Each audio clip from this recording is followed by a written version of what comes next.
I never expected it to end like this. At 72, I thought I had time. Time to watch my grandchildren grow up, time to reflect on a life full of ups and downs, and time to pass along the wisdom I'd accumulated over the years. But now, as Josh, my only son, stood before me, his face hardened with an ultimatum, I realized that the life I had built wasn't mine anymore. It was a cruel twist of fate, really, an act of betrayal that shattered everything. "Mom, you need to apologize for what you've done," he said, his voice trembling with suppressed anger. "If you don't, I'm asking you to leave. You're not welcome in our family anymore." It was a punch in the gut. I felt the air leave my lungs, my heart pounding as I stood there, speechless. Apologize for what? For holding on to old family memories? For trying to preserve the past that meant so much to me? Josh, my son, the boy I raised with Tony, the man I loved, who had been taken from us too soon, was giving me an ultimatum. And in that moment, I was forced to question everything. Was I still part of their world, or had I been cast aside without a second thought? I had always thought that my home, the one I raised my children in, would be the place where I grew old. It was the house where we'd celebrated birthdays, anniversaries, and holidays. It was where Tony had smiled, where he had laughed, where we had shared countless memories before he passed away too young. The house had been our haven, a sanctuary built from the ground up with love, sweat, and sacrifice. After Tony's death, it was all I had left, this house, these walls, and the love I poured into every corner. Boston had always been home. The city had its own rhythm, its own pulse. There was a comfort in the seasons changing, in the streets that still smelled of salt water and old books, in the memories embedded in every brick of our neighborhood. But now, with Tony gone and the kids grown, that rhythm was broken. And, as time passed, so did the connection with Josh.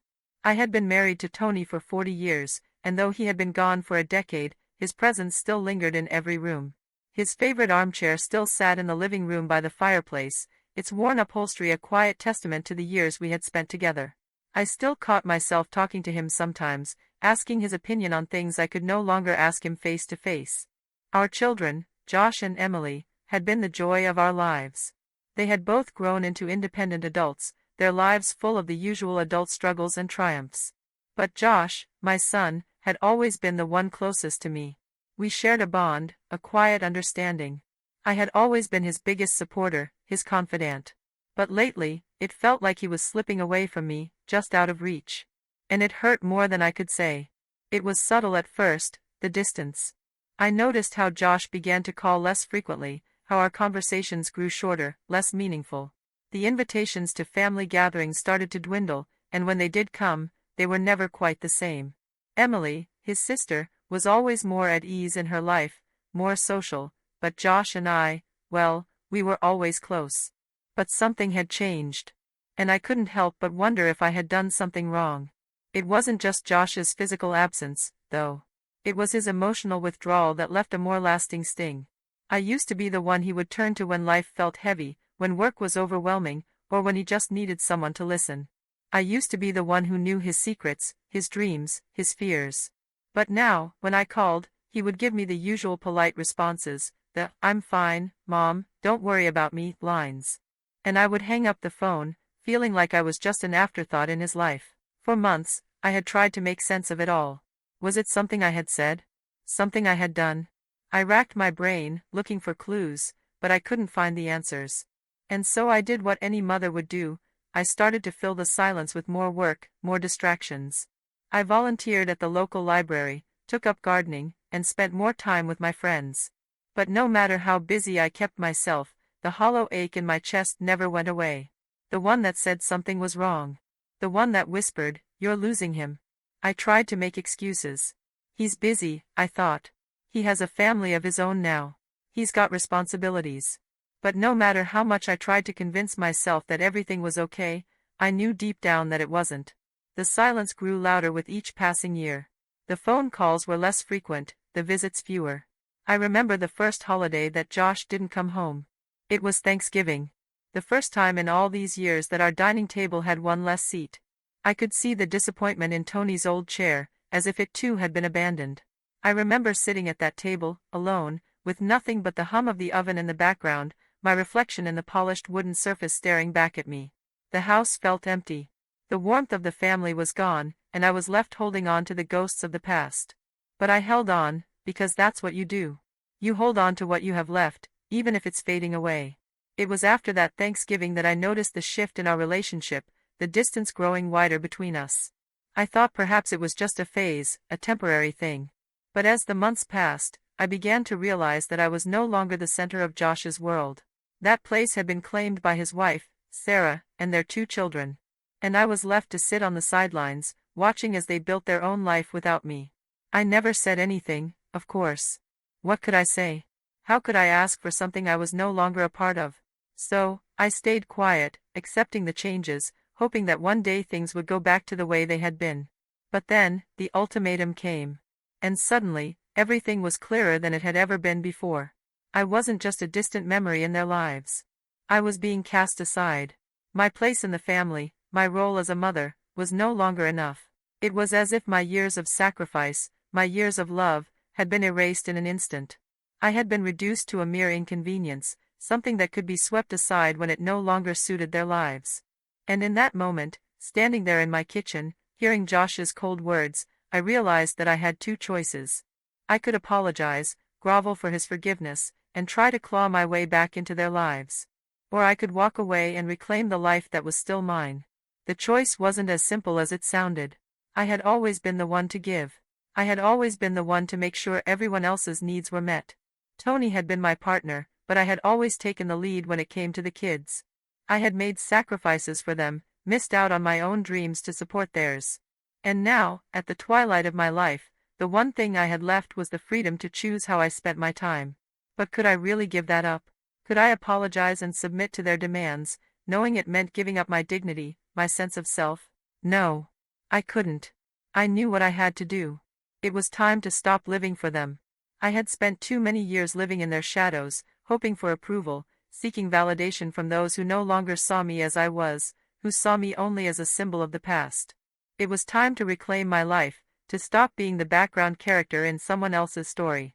So, I made the decision. I wasn't going to apologize. I wasn't going to beg. I was going to make my own choices from now on, regardless of what anyone else thought. My life was mine, and it was time I started living it that way. But before I could make that shift, I needed to do something else. I needed to make sure they would never again have the power to control my life. I needed to protect myself. The weeks following Josh's ultimatum were like a slow, suffocating pull, each day blending into the next, the weight of his words pressing harder against me as I tried to find a way to breathe under their suffocating weight. I couldn't help but wonder how things had gotten so strained between us. How had my son, the child I had loved and raised, become someone so distant, so cold, that an ultimatum seemed like the only way to solve our problems? It wasn't as though I hadn't seen the signs. The distance had been creeping in for years, quietly at first, like the change of seasons that you don't notice until you wake up one day and realize the world has shifted around you. There had been the subtle changes in his tone during our conversations, the polite but distant responses when I called, the reluctance to engage in anything deeper than surface-level exchanges. But I had ignored the warnings, chalking it up to the pressures of his life, to the busyness of raising children, managing a career, and being a husband. I told myself it wasn't personal, that he still loved me in his own way, even if he was too caught up in his own world to show it. But now, standing in my kitchen, those rationalizations felt hollow. The truth was there in front of me, plain and undeniable. Josh had chosen Sarah, and by extension, his family with her, over me. It wasn't even a conscious choice on his part, not something he sat down and decided, it was simply the natural course of things.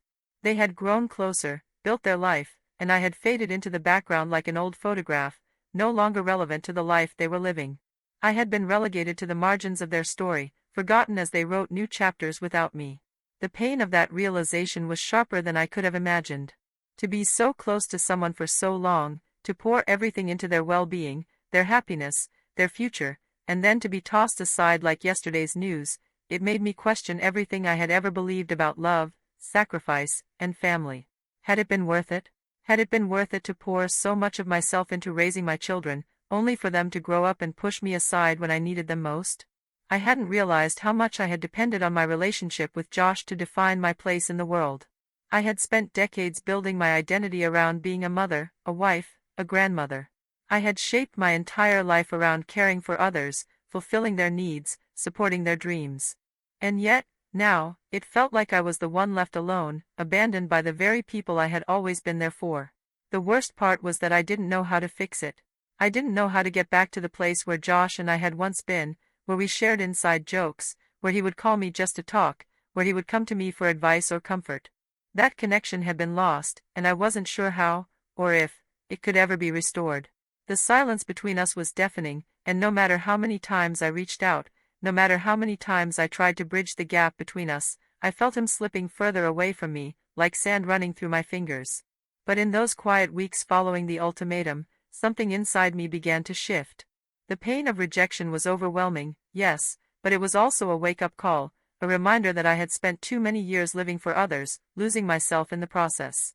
I had sacrificed so much of my own life for the sake of my family, thinking it was the right thing to do, believing that it was my role as a mother to put everyone else's needs before my own. But now, at 72, with the years behind me, I realized that I had given so much of myself away that there was almost nothing left. I had no identity apart from them, no sense of who I was outside the role I had played for so long. I began to think about all the things I had set aside, the dreams, the desires, the passions I had let fade into the background. I had loved to paint when I was younger, but I hadn't touched a canvas in years. I used to write, too, poetry mostly, but I had stopped because I had convinced myself there was no time for it. There had always been something more important to do, something that required my attention, my energy, my focus. And so, the things that once brought me joy had been pushed aside, sacrificed on the altar of family and duty. But now, I saw that it wasn't too late. It couldn't be. I still had time, and I was determined to take it back. I knew the first step in reclaiming my life was to stop depending on Josh's approval. It had always been a delicate dance, this role I played in his life. I wanted to be the supportive, loving mother, the grandmother who showed up for everything, the constant presence in their lives. But somewhere along the way, I had lost myself in that role. I had put aside my own needs, my own desires, in favor of theirs, always making sure they were taken care of before I took care of myself. And now, as I stood on the precipice of something new, I realized that I couldn't keep living that way. I couldn't keep bending over backward to make them happy at the expense of my own happiness. I knew that if I was ever going to move forward, I had to take control of my own life, my own future. The first step was to make sure that I never again depended on someone else, anyone else, for my sense of self-worth. And so, I took action. I called the lawyer, the one who had helped Tony with some legal matters before he passed. I had kept his card in my desk drawer all these years, but I had never felt the need to use it. Now, as I picked up the phone and dialed his number, I felt a wave of relief wash over me. I was finally doing something for myself, making a decision that would take me in a direction I could control, not one that was dictated by others. It was empowering, and I felt that power coursing through me, even as my hands shook. I explained the situation as briefly as I could, trying to keep the emotion out of my voice, trying to be as pragmatic as possible. I need to make some changes to my will, I said, my voice steady, even though my heart was racing. And I need to ensure that my son no longer has control over my affairs. I need to protect myself. There was a pause on the other end of the line, the sound of papers rustling. Then, the lawyer's voice, calm and professional, came through. I understand. We can help you with that. Let's schedule a meeting. When I hung up the phone, I felt a sense of relief, but also a quiet exhilaration. This was the moment I had been waiting for, the moment I took back control. The moment I stopped being the invisible woman in the background of my own life. I wasn't sure what would happen next, but for the first time in a long time, I felt ready to face it head-on. The decision to change my will had been made, and with each passing day, the consequences of it settled more heavily on my chest. I had known that removing Josh as the executor of my estate wouldn't be without its repercussions, but it wasn't until after the meeting with the lawyer that the full weight of what I had done began to hit me. It wasn't just about the money, or the property, or the house we had built together. It was about something deeper, something that, at the time, I hadn't fully understood. It was about control. It was about taking back a part of my life that had been slowly slipping away without my realizing it. I had spent so many years adjusting my life to the needs of my family. I had put their dreams before my own, their happiness above my own, and their expectations over my own desires. For the first time in my life, I was forced to confront the fact that, in doing so, I had lost myself. Not just a little piece of myself, but a significant part, the part that mattered. It was hard to admit, but the truth was clear. I had been so focused on their well-being that I had forgotten my own. And now, standing at the crossroads of this new chapter, I was forced to ask myself the hard questions. Was this decision about asserting my independence, or was it an act of anger and hurt? As the lawyer finalized the paperwork, I couldn't help but feel that I was stepping into unknown territory. It was almost as though I was leaving behind the woman I had been for decades, the selfless mother, the ever-giving wife, and becoming someone new. A woman who wasn't afraid to stand up for herself, a woman who would no longer be defined by her relationship to others, but by who she truly was, separate from all of them. The following days were filled with tension. There was the quiet hum of the house, the smell of fresh coffee in the mornings, and the comforting routine of everyday life. But now, every little thing felt amplified. Every phone call I received, every visit I made to the grocery store, every moment I spent alone in the house, was weighed down with the knowledge that things were changing. And I wasn't sure if I was ready for what would come next. As I sat in the living room that evening, my hands clasped tightly in my lap, I thought about the last time Josh and I had spoken in any meaningful way. It felt like a lifetime ago. We used to have long conversations about everything, our lives, his work, his children. I had always been a part of it, a constant figure in the background of his life. But now, with the ultimatum hanging between us, I couldn't help but wonder if that connection would ever be restored. Was this the point of no return?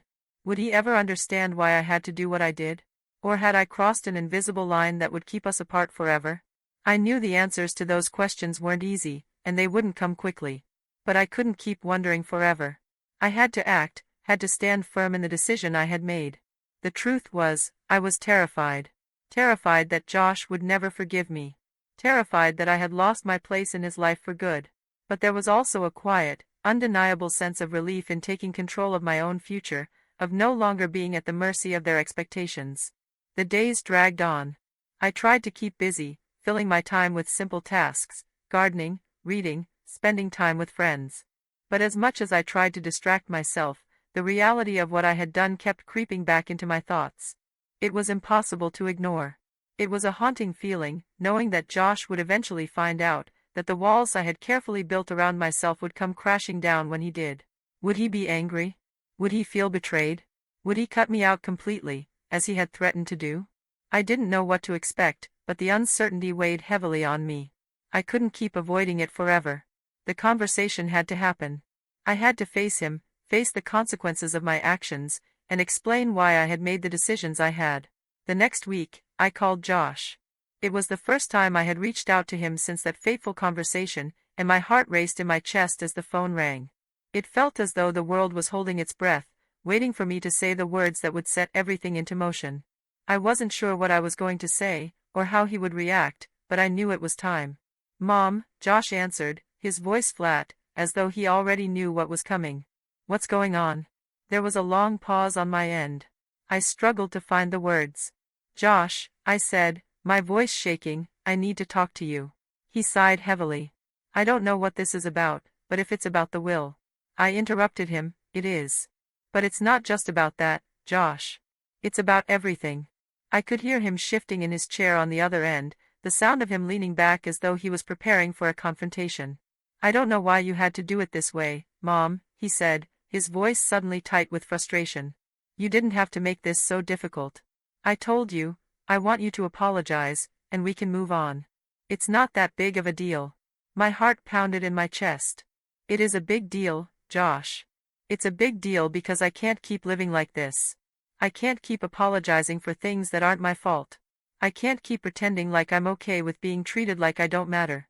There was silence on the other end of the line. And for a moment, I wondered if he was going to hang up. But then, finally, he spoke, his voice softer now, almost hesitant. "I didn't want to hurt you, Mom. I didn't mean for it to get like this." "I know you didn't," I said, my voice cracking. "But it has. And I can't go back. I can't pretend like everything is fine when it's not. I can't apologize for holding on to memories of your father, for trying to preserve the past. I'm not going to do that anymore. I'm done."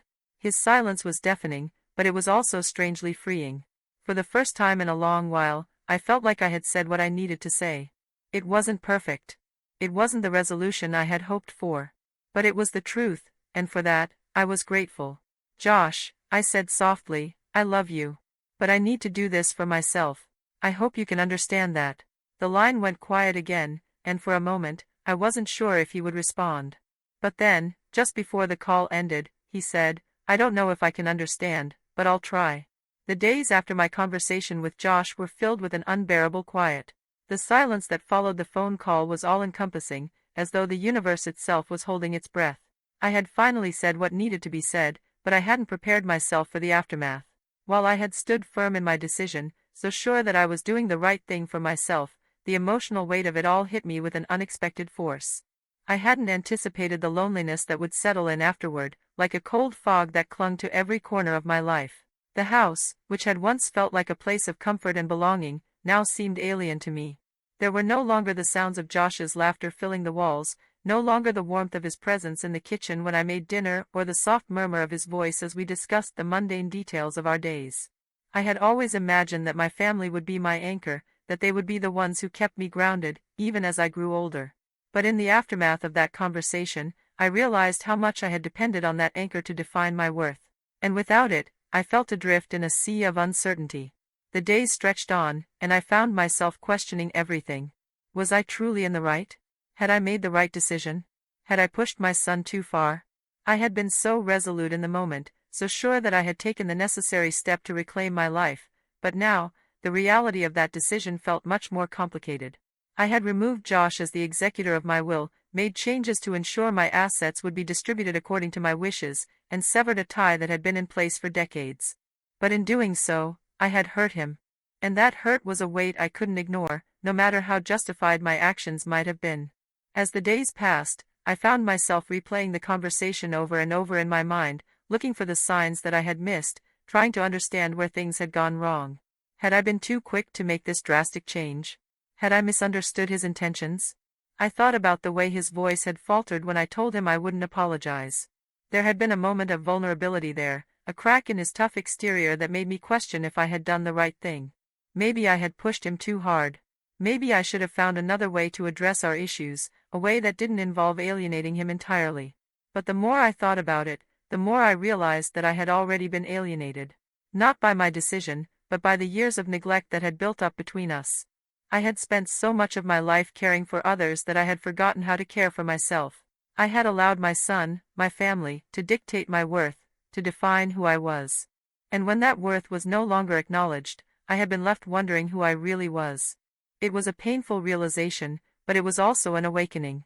In the quiet moments of reflection, I began to understand that my decision wasn't about punishing Josh or severing ties with my family. It was about regaining the pieces of myself that had been lost along the way. It was about reclaiming the agency I had given up for the sake of others. It was about putting myself back on the map, not as a mother, not as a grandmother, but as Caroline Bennett, just me, standing on my own. But even with this new clarity, I couldn't escape the deep sense of loss that accompanied the decision. Losing Josh, in this way, felt like losing a piece of myself. I had always been so sure that our relationship would withstand anything, that the bond between mother and son was unbreakable. But in the end, it wasn't a bond that held us together, it was the expectations we placed on each other. And once those expectations were broken, so too was our connection. I spent hours wandering the house, my footsteps echoing in the empty rooms. The house had always been a reflection of our life together, a living, breathing testament to the love and memories we had created over the years. But now, it felt more like a tomb. The walls seemed to close in on me, the pictures on the walls mocking me with their reminders of better times. How had we gotten here? How had we gone from the closeness we once shared to this cold, distant place? I knew that I couldn't continue like this. I couldn't keep dwelling on the past, on the life I had once had. It was time to move forward. But moving forward, I realized, would take more than just physical space.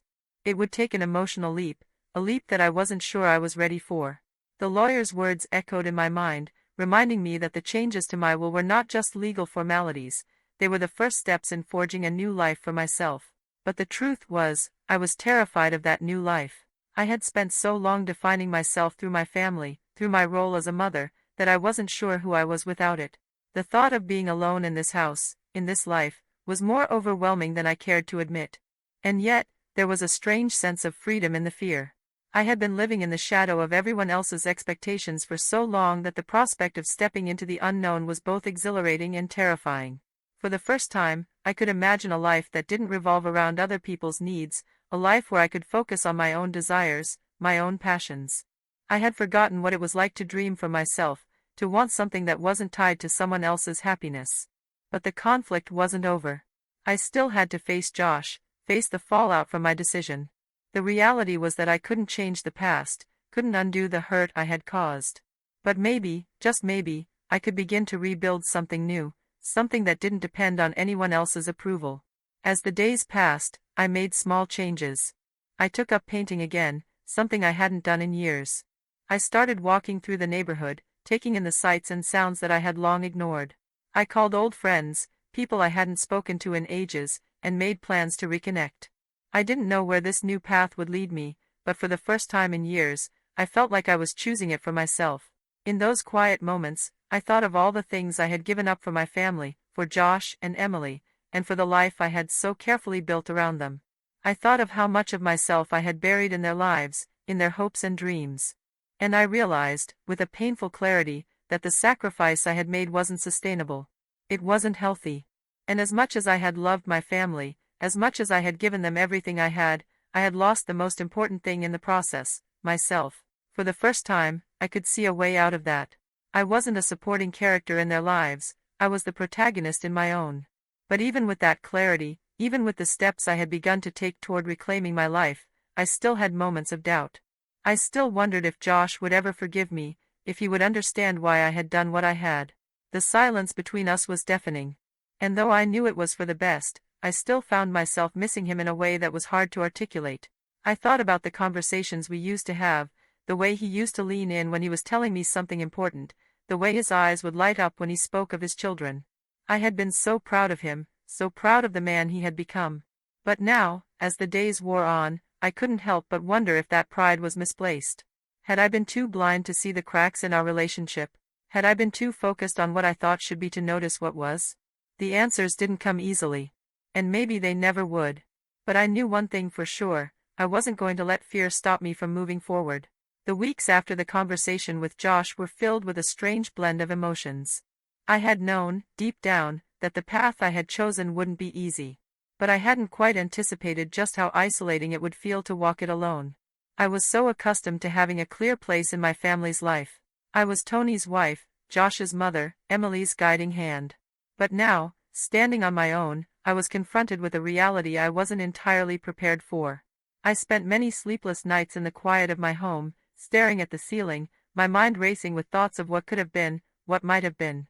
I thought of Tony, of how we had built this life together. We had been partners, friends, and parents. But now, all these years later, it felt like the partnership had eroded, leaving me alone with the choices I had made. I had told myself, over and over, that I had to stand firm, that this was my time to live for me. And yet, the loneliness that came with that realization was sometimes overwhelming. The house felt so much larger than it had before, the walls closing in with every passing hour. I missed the sound of Tony's laughter, the hum of family life. I missed the comfort of knowing my place, knowing I was needed. But that comfort had been taken from me. Whether I liked it or not, I had to face the fact that my family was evolving without me. And yet, as the days went on, I began to notice something shifting inside me. It wasn't immediate, but it was unmistakable, a quiet but growing strength. There were moments when the weight of my decision felt unbearable, when I questioned whether I had done the right thing, but more and more, I began to realize that the decision to take control of my life, however painful, was the best thing I had done in years. I could no longer deny it. I had spent far too many years living in the shadows of others, waiting for their approval, constantly seeking validation in places where it was never truly given. I had sacrificed so much of myself for the sake of family, for the sake of maintaining peace, and for the hope that they would one day see me as more than just their mother, their wife, or their grandmother. But now, for the first time in what felt like an eternity, I was seeing myself as something different. I was Caroline Bennett, a woman in her own right. I was no longer defined solely by my relationships, by the roles I had played for decades. I wasn't just the mother who cooked every meal, the wife who cleaned every room, or the grandmother who doted on her grandchildren. I had spent so much time putting others' needs ahead of my own that I had forgotten who I was. But now, with each passing day, I began to remember. I started small. I took walks in the park, something I hadn't done in years. I started writing again, picking up the journal I had abandoned so many years ago. I began painting, letting my thoughts flow onto the canvas, creating something that was purely mine. It wasn't easy, not at first. The nagging voice in the back of my head told me that I should be doing something for others, that I was being selfish. But I pushed through it. I reminded myself that I had every right to exist outside of my family's expectations. Slowly, the loneliness began to feel less suffocating. It didn't disappear entirely, but it became a companion I could tolerate. I realized, too, that I had to learn to embrace it, to accept that there would be moments when I would feel isolated, but that isolation didn't have to be permanent. It could be a space for reflection, for growth, for finding out who I truly was beneath all the roles I had assumed over the years. I began to step out into the world again, seeking connection on my terms. I reached out to old friends, to people I had neglected over the years in favor of family obligations. Some of them had drifted away, but others welcomed me back with open arms. And in those small moments of connection, I began to realize that I wasn't as alone as I had feared. There was still a place for me in the world, one that wasn't defined by my relationship to Josh or anyone else. And then, one day, I decided to take another step. I had kept my emotions bottled up for so long, but now I realized that I needed to speak my truth, not just to Josh, but to everyone who had been part of my life. I knew it wouldn't be easy, but I had to tell them how I felt, why I had made the decisions I had. I had to stop hiding behind politeness, stop pretending everything was fine when it wasn't. It was a Thursday afternoon when I picked up the phone again.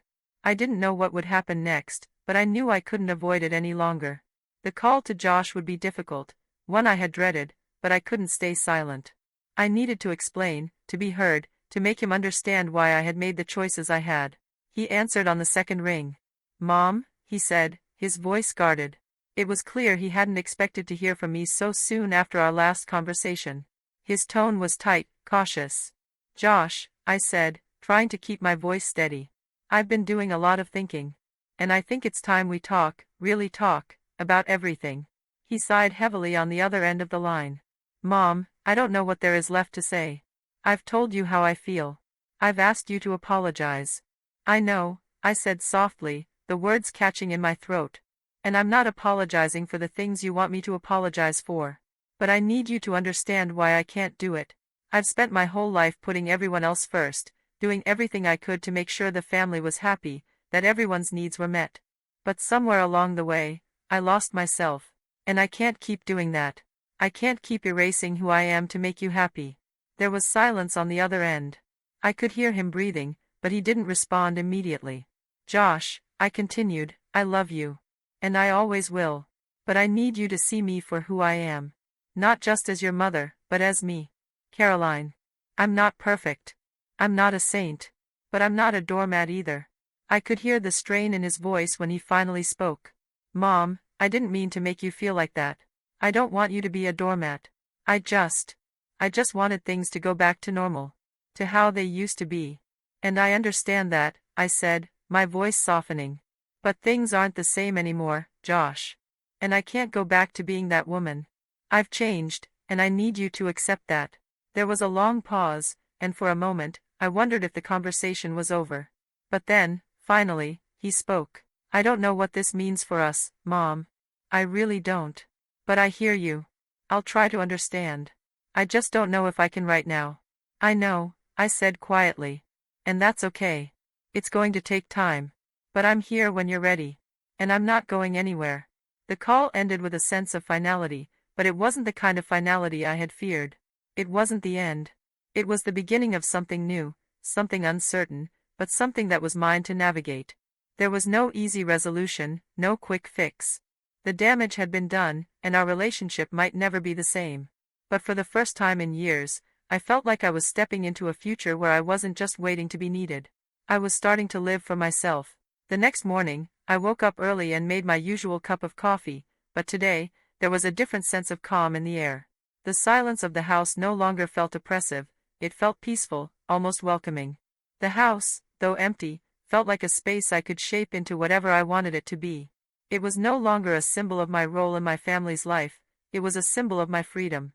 As I sat down with my coffee, I looked around at the familiar walls, the pictures of my children, my husband. All of these memories, these moments that had once been everything to me, were still here. But now, they no longer defined me. They were part of my story, but not the whole of it. For the first time in years, I felt like I could finally begin writing the next chapter. In the days that followed my conversation with Josh, I couldn't shake the uneasy feeling that settled in my chest. I had spoken my truth, but I still wasn't sure if it had been enough. Josh had said he would try to understand, but would he? Could I trust that his words weren't just a polite attempt to placate me? Or would he, in the end, simply return to his life with Sarah and their children, leaving me on the periphery, the gap between us widening with each passing day? I wasn't sure. I couldn't help but replay the conversation in my mind, analyzing every word, every pause. "I'll try to understand," he had said. It was a far cry from the warmth and assurance I had once heard in his voice. I had hoped for more, expected more, but in the end, I knew he was just as confused as I was. There had been too much distance between us, too many unspoken hurts, for this to be resolved in one conversation. This would take time, and I wasn't sure I had enough of it. As I moved through the motions of my daily life, I began to feel that familiar sense of dread creep back in, that gnawing anxiety that had followed me around for so long. I had made the decision to reclaim my life, to stand up for myself, to stop living for others. But the reality of it was harder than I had anticipated. Being alone was something I had never truly considered.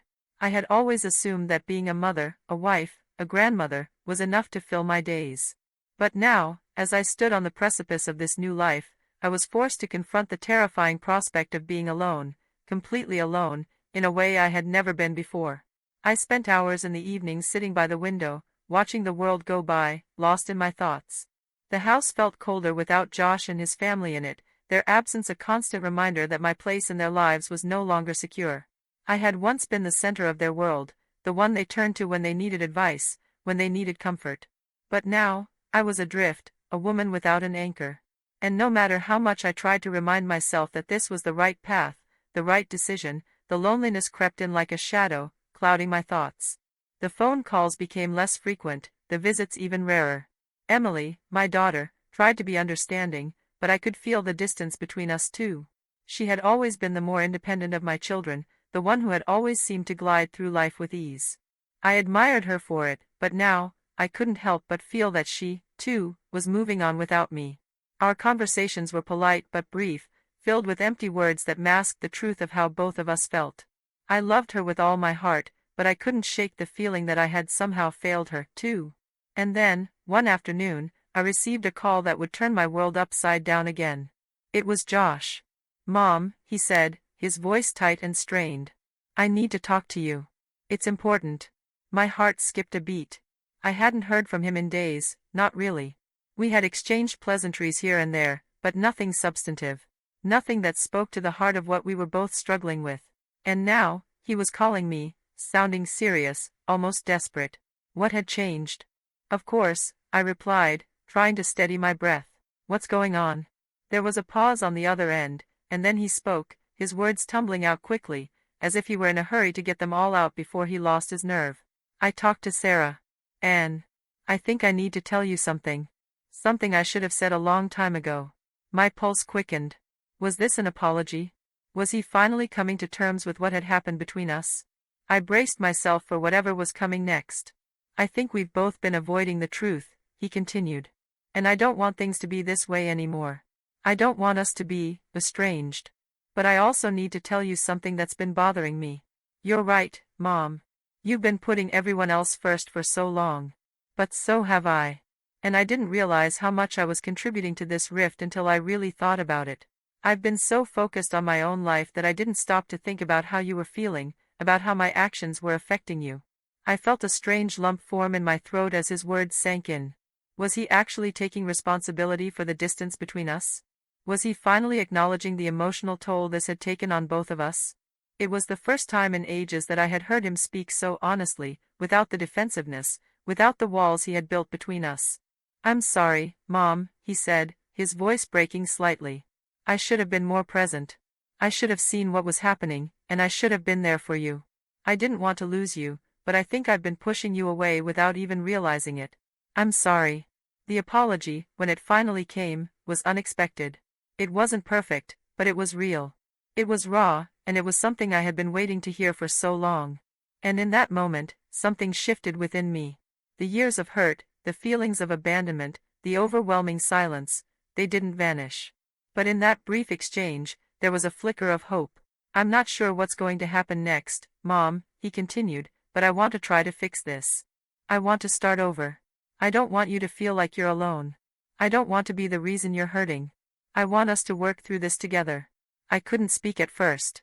My emotions were overwhelming, a mixture of relief, grief, and something I hadn't allowed myself to feel in years: hope. Maybe, just maybe, there was a chance for us to rebuild what had been broken. But the road would be long. It would take more than words. It would take time, patience, and a lot of hard work. Could I forgive him? Could I trust him again? "Josh," I said, my voice trembling slightly, "I don't know where this is going to lead, but I'm willing to try. I just don't want to go back to how things were.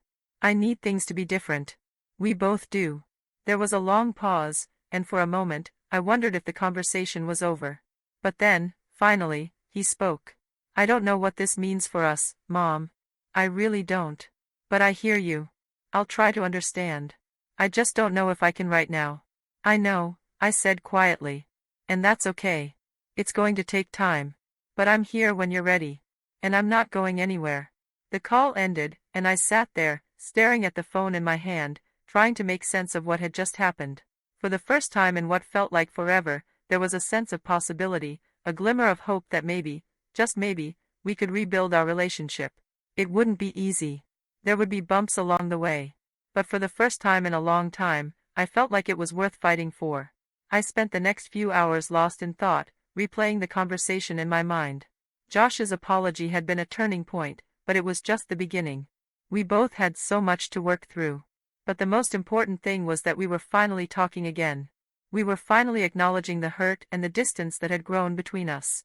And for the first time in a long time, I felt like I wasn't just fighting for myself, I was fighting for us. That night, I sat in the living room with the lights dimmed low, my thoughts heavy in my mind. I knew the road ahead wouldn't be simple or linear. There were so many things that had been left unsaid, so many emotions buried deep beneath the surface. But this conversation, this apology, had cracked something open between us, something that had been closed off for so long. I felt a sense of tentative optimism that perhaps, after all this time, we could begin to rebuild the relationship we had lost. But I also understood that this wasn't a fix-all. There would be bumps along the way, struggles, and moments of doubt. Yet, in that brief moment of vulnerability, I could feel the connection reawakening. Slowly. Gently. But unmistakably. It had been weeks since the call with Josh, and while I had felt a cautious sense of optimism after our conversation, I had quickly realized that it wasn't enough to rebuild the fractured trust between us. His apology had been heartfelt, yes, and his words had given me a glimpse of hope, but that was all it was, a glimpse. The real work had only just begun. And the truth was, I wasn't sure I was ready for it. I spent more time than I'd like to admit reflecting on what Josh had said. He wanted to fix things between us, he said. But what did that mean, really? Did it mean we could go back to how things were? Or was it simply an attempt to right some of the wrongs, to patch things up so that we could both move on? I couldn't deny that his apology had struck a chord within me. But there was also a part of me that held back, unsure of what a new relationship between us would actually look like. There was a new sense of space between us now. Josh had apologized, and I had accepted it. But that didn't mean the hurt had disappeared. The years of silence, of growing distance, were not something that could simply be erased with a few words. The trust one had once placed in him, in our bond, had been shaken. And while I knew it wasn't his fault alone, I also knew that there was no easy way back. Despite my reservations, I felt an undeniable pull to reach out again. Not to fix things overnight, but to keep the door open. So, I did. I called him one evening, the phone trembling slightly in my hand as I dialed the number. He answered almost immediately, a little too eagerly, and I could hear the faint edge of hope in his voice. "Hey, Mom," Josh said. "What's up?" "I've been thinking," I said, my voice steady, but my heart beating faster than I liked. "I think we need to talk again. I need to say some things, and I need you to listen." There was a pause, and then he spoke, his tone shifting to one of concern. "Of course, Mom. I'm listening." I took a deep breath. I had no idea how this conversation would go, but it needed to happen. Josh, I've been reflecting on everything that's happened between us. On what's been said and unsaid. I know I said I wanted to rebuild, and I meant it. But I need to be honest with you. It's not going to be easy. We've both been carrying a lot of weight, and I don't think we can just expect things to go back to normal overnight. I can't go back to being the person I was before. And I don't think you can either. There was silence on the other end of the line, and I could hear the weight of my words settling between us. After a moment, Josh spoke. I know, Mom. I didn't expect it to be easy. I think we've both been stuck in this cycle, where I've been trying to make things right, but not really understanding what that meant for you. And I know you've been hurt. I see that now. His words weren't just an apology anymore, they were an acknowledgement of the depth of what had transpired. This wasn't just about fixing a broken relationship, it was about understanding the pain we had both been holding onto for so long. It was about confronting the years of neglect, of missed moments, and of unresolved conflict. Josh, I continued, my voice softer now, what I need from you is space. Space to rebuild, but also space to find myself again. I've spent so much time focusing on you, on Emily, on Tony, on everyone else, that I've forgotten who I am. I need to remember who I am outside of being your mother, outside of being the one who fixes everything. I need to take care of myself, too. There was a long pause, and when Josh spoke again, his voice was tinged with vulnerability. I understand. And I'm not asking you to be everything all at once. I know I've asked a lot from you, and I haven't always been there the way I should have. But I want you to know that I'm here for you, however you need me to be. I don't expect you to be perfect, Mom. I don't expect you to be anything other than yourself. His words, simple as they were, carried a weight that I hadn't expected. In that moment, I felt like I was being seen, not just as his mother, but as a person in my own right. A person who had needs, desires, and a life of her own. A person who deserved to be supported, not just in the context of being his mother, but as Caroline Bennett. I know this won't be easy, I said, feeling a tear slip down my cheek as I spoke, but I want to try. I want to start over, too. But it's going to take time. I need time. And I need you to understand that. I do, Josh replied, his voice breaking slightly. We'll take it one step at a time. And we'll do it together. The conversation left me feeling exhausted, yet strangely at peace. There was no definitive closure, no grand resolution, but for the first time, I felt like we were both stepping into something new, something uncharted. The path ahead was still uncertain, but I no longer felt alone in my journey. As the days passed, I started to feel a subtle shift in the air. It wasn't dramatic, but it was there. I wasn't the same woman I had been before. I was starting to take ownership of my own needs, my own life. And Josh, too, seemed to be navigating his own process of growth. He wasn't perfect, and neither was I, but we were both trying. We were both making the effort.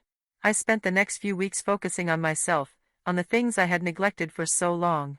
I revisited my old hobbies, took long walks by the beach, and reconnected with old friends. It felt strange at first, like stepping into shoes that didn't quite fit, but slowly, I began to feel like I was becoming someone I could recognize again. I wasn't just someone's mother or someone's wife, I was Caroline Bennett, a woman who had a future of her own to build. But even in the midst of this newfound independence, I kept thinking of Josh.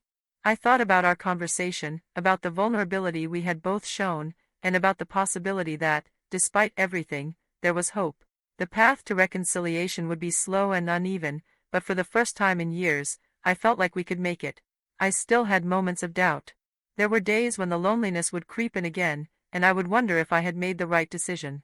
But as time passed, I began to realize that the hardest part wasn't the loneliness, it was the letting go. Letting go of the expectations, the roles I had played for so long. Letting go of the idea that my worth was tied to being needed by others. The transformation wasn't just about rebuilding my relationship with Josh. It was about reclaiming myself, about becoming the person I had always been meant to be, outside of my roles as a mother, wife, and grandmother. And that, I realized, was the most important step of all. The emotional liberation that came with taking these steps wasn't immediate, nor was it easy. It wasn't a dramatic moment of change. It wasn't a switch that I flipped. But slowly, over time, I felt the weight I had been carrying lessen. I started to notice the simple joys that had been lost to me, like the satisfaction of cooking a meal for myself, the pleasure of sitting with a good book, or the quiet peace of a Sunday morning without the chaos of family obligations pressing in on me. And then, one day, while I was sitting by the window, I realized something. I wasn't waiting anymore. I wasn't waiting for Josh to call or for Emily to visit. I wasn't waiting for some magical resolution to come in and fix everything. I was living in the moment, creating my own life. The following weeks passed with a calm rhythm that I hadn't felt in years. There was no grand revelation, no epiphany that would suddenly make everything fall into place. Instead, there were small, quiet changes that began to accumulate, an acknowledgement of the person I was becoming, and of the person Josh was, too. Our paths were no longer so rigidly tied together, but we were both finding our own way, and perhaps, just perhaps, there was a new connection starting to take shape. My daily routines became a source of comfort. I would start the day with a quiet cup of coffee by the window, letting the early morning light stream through the trees, warming the corners of the room. It felt like the house had come alive in ways it never had before. The familiar surroundings were no longer just reminders of what I had lost. Now, they were symbols of what I had gained: independence, space, and a deeper understanding of myself. I'd go for walks through the neighborhood, past the familiar streets that had once been filled with the bustle of family life. And, though I still carried the weight of the past, I felt a new kind of peace beginning to settle into my bones. It wasn't perfection, but it was mine.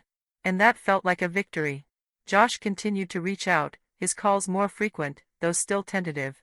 We had many conversations, often talking about nothing of significance, but those small exchanges began to mend the fragile thread that had once bound us. I noticed the change in him too. There was more honesty in his words, more effort in his actions.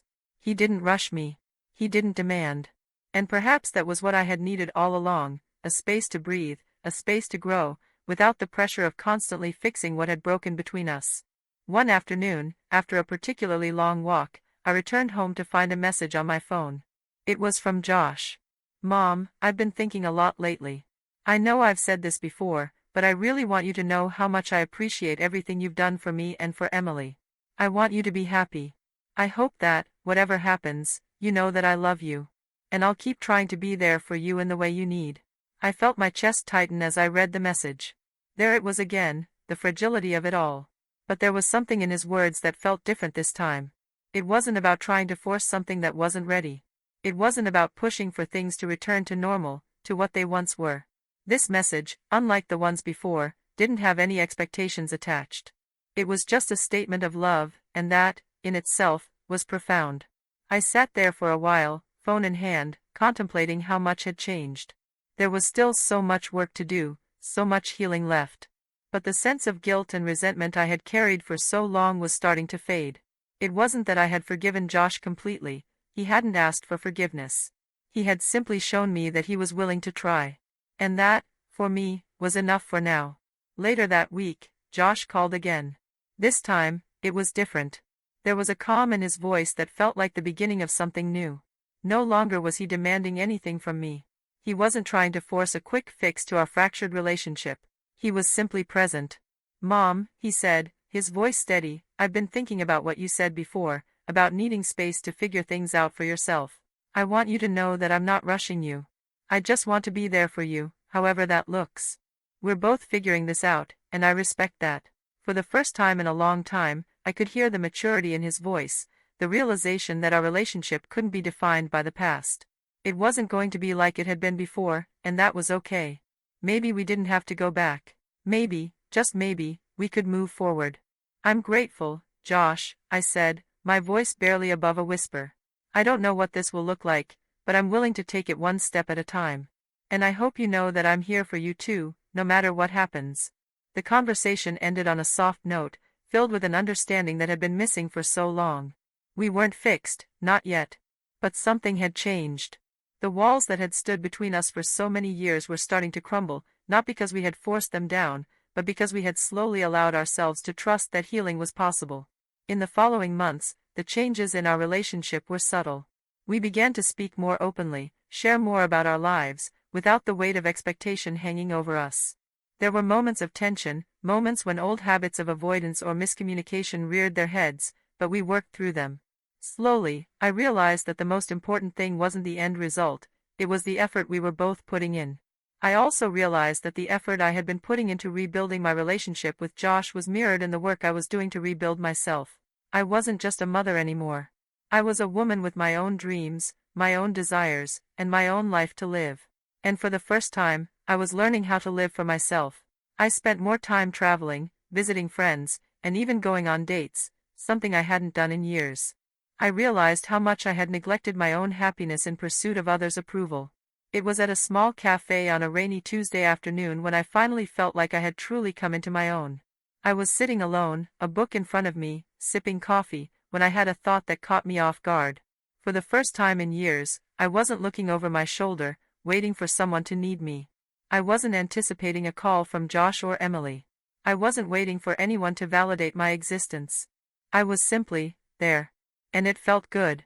I sat back in my chair, letting the soft hum of conversation from nearby tables wash over me. The rain was falling gently outside, and the air had that crisp, fresh quality that only comes with a late autumn storm. For the first time in ages, I wasn't caught up in the chaos of life. I was present. And in that moment, I realized something profound. I didn't need anyone else's approval to feel whole. I didn't need to be needed by everyone around me to feel like I mattered. I mattered because I existed, because I was here, breathing, living, choosing to live for myself. That evening, as I walked back to my house, I felt lighter than I had in years. The weight of my past, the guilt, the frustration, the resentment, had started to dissipate. It wasn't gone completely, but it no longer controlled me. I had taken control of my life. And with each step, I felt like I was walking away from the person I had been, toward the person I was becoming. In the weeks that followed, Josh and I continued to rebuild our relationship. We had more honest conversations, shared more moments of vulnerability. There were still days when the old wounds would flare up, when the distance between us felt impossible to bridge, but we kept trying. And with each attempt, we grew a little closer. But the most important transformation was the one that had happened within me. I was no longer the woman who had lived for others. I was a woman who had reclaimed her life, who had rediscovered her worth, and who had learned that the most important person I needed to live for was myself. As I looked out at the horizon one morning, the soft, golden light of the sun breaking through the clouds, I realized just how far I had come. The months had passed by in a blur, yet they had been filled with profound change. In the quiet moments, I could feel it, a transformation that had not only shaped my relationship with Josh, but also had reshaped who I was. I was no longer the person I had been. The Caroline who had lived for everyone else, who had defined herself by her role as a mother, a wife, a caretaker, she was gone. And though I had loved those roles deeply, I was beginning to understand that I didn't need them to be valuable. I had spent so many years pouring my love and care into my family, into keeping the peace, into making sure everyone else felt loved and supported, but in doing so, I had neglected myself. And for the first time, I was acknowledging the truth of that. I had lost myself in the process. But now, I was learning how to live again, not just for others, but for me. It wasn't that I had forgotten my family or no longer cared about them. It was just that, at long last, I understood the importance of prioritizing my own needs. Over time, the loneliness that had initially felt so overwhelming became less daunting. I spent my days doing things that filled me with joy and fulfillment. I started painting again, something I had put aside years ago. I found that the strokes of a brush on canvas were both soothing and liberating. The colors seemed to swirl in front of me like the emotions I had kept hidden for so long, now free to flow and express themselves. But it wasn't just art that gave me a sense of renewal. I rekindled friendships that had fallen by the wayside, connected with people who saw me not as Josh's mother or Tony's widow, but as Caroline, a woman with stories, with laughter, with dreams. I had forgotten how deeply satisfying it was to sit and talk with someone who knew me as a person, not just as a caretaker or a fixer. I felt alive in ways I hadn't felt in years. My soul, once weighed down by years of sacrifice, was slowly being freed. And then, there were the walks. They had become a daily ritual, my time to clear my mind and connect with the world around me. I would wander through the familiar streets of Boston, past the old brick houses, the bustling cafes, the parks where I had once taken my children. It was during these walks that I began to fully grasp the magnitude of what I had done. I had walked away from an old version of myself and into a new, more authentic one. I wasn't waiting for my children to need me anymore. I wasn't waiting for validation. I was simply living, choosing, existing in the present moment. Despite all the progress I had made, I couldn't completely shake the old habits, the constant urge to care for others, to make sure everything was okay. That pull, that sense of duty, would never leave me entirely. But the difference now was that I wasn't losing myself in it. I was learning to say no when I needed to assert my boundaries, and to acknowledge that my own needs mattered just as much as everyone else's. As the months wore on, I saw small changes in my relationship with Josh. Our communication had grown more consistent, and although we still weren't the way we had once been, there was a new respect between us. He had made an effort to understand what I had been through, and I, in turn, had made an effort to understand what he had been experiencing. We weren't perfect, but we were both trying. We were both learning to meet each other halfway, to rebuild a foundation of trust, slowly and steadily. Josh had continued to make space for me in his life, but now, I wasn't just his mother. I was Caroline, someone who had a voice, who had needs, who had the right to take up space in this world. When I would visit him and Sarah, I no longer felt like an outsider. I wasn't there to fix things, to solve problems. I was simply there, in the moment, as myself. One evening, as I was sitting with Josh on the back porch of his house, watching the sun set over the trees, he turned to me and said something that caught me off guard. "Mom," he said quietly, "I don't think I ever really understood what you went through. How much you gave up for all of us. I see it now. And I'm sorry for not seeing it sooner. I'm sorry for making you feel invisible." The word stung, but not in the way I had expected. It wasn't the hurt I had felt before. It was the recognition that the distance between us had been bridged, if only just a little. The pain of the past hadn't disappeared, but it was now accompanied by understanding. "I never wanted you to feel invisible, Josh," I said, my voice soft. "I just wanted to make sure you were okay. I wanted you to have everything you needed. But in doing that, I forgot about myself. And that's something I'm learning to change." He nodded, and for a long time, neither of us spoke. We just sat there, letting the quiet settle between us, letting the moment be enough. There were no grand promises or gestures. But there was something even more powerful, a shared understanding. A sense that, despite everything, we were finally seeing each other clearly, without the weight of expectations or misunderstandings clouding the view. I realized then that the road to reconciliation, whether with Josh, or with myself, wasn't about returning to what was. It wasn't about fixing everything or pretending that things had never changed. It was about accepting what had happened, acknowledging the hurt, and choosing to move forward with compassion and openness. It was about rebuilding, not from the ground up, but from where we were. The foundation was different, but it was still there, sturdy enough to support the relationship we were creating together. Looking back on everything that had happened, I understood that I hadn't just reclaimed my relationship with Josh, I had reclaimed myself. I had learned how to live for me, how to put my own needs on equal footing with others. I had learned that the most important relationship I could have was the one I had with myself. And that was the greatest gift of all. As I stood at the window one evening, watching the sunset paint the sky in brilliant hues of orange and pink, I felt a deep sense of peace. My life was no longer defined by the roles I played. I was no longer just a mother, a wife, a caretaker. I was Caroline Bennett, a woman who had finally found herself, and who was no longer afraid to take up space in the world. Josh's apology, our shared moments of honesty, and my own personal transformation had all led to this point. I was no longer waiting for someone to give me permission to be me. I had finally given that permission to myself. And that, I realized, was the most important step in reclaiming my life.